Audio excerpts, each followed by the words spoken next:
can't say it's living. It's not like a bacteria that is living.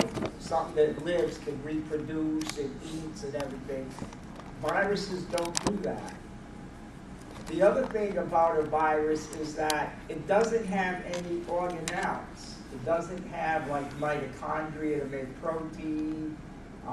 It doesn't have any other structures except for the single strand or double strand of either DNA or RNA.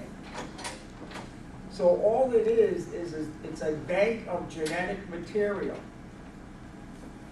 And within the DNA or RNA is all the information that the virus needs to replicate itself. Now, if you notice, I didn't say reproduce itself. I said replicate itself, because when viruses replicate, which is a form of reproduction, they're usually identical.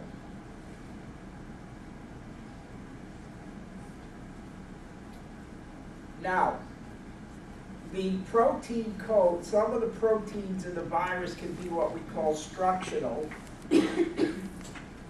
and some of the proteins in the virus can be what we call non-structural, or what we say they're polymerases, which means that they're protein that allows the virus to function the way it's supposed to function.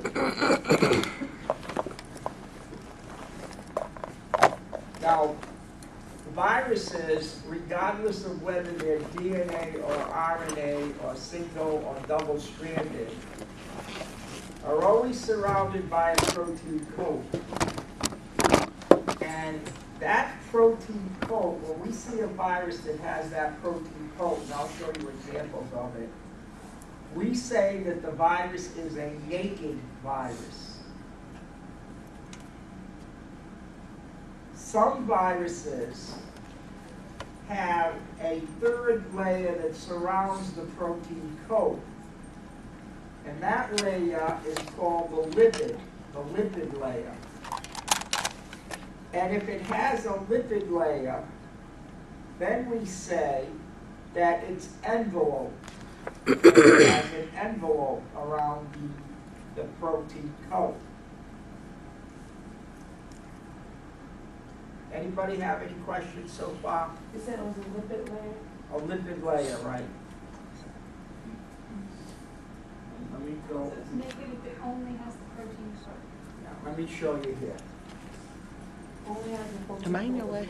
I don't even really have to see the screen. Okay. It's just, Here are the two voice? viruses. yeah, that too. Now take notice.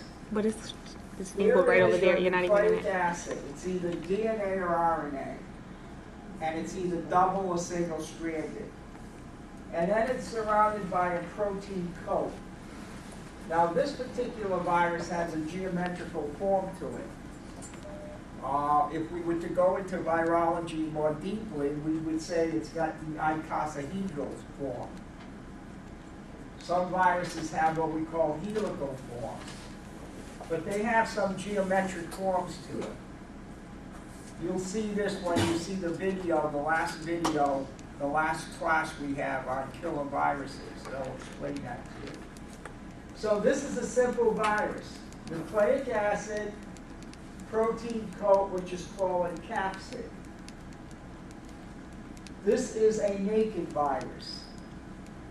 This one, which is the nucleic acid and the protein coat, has a lipid layer surrounding it right over here. See it? There's a lipid layer. This is what we call the envelope.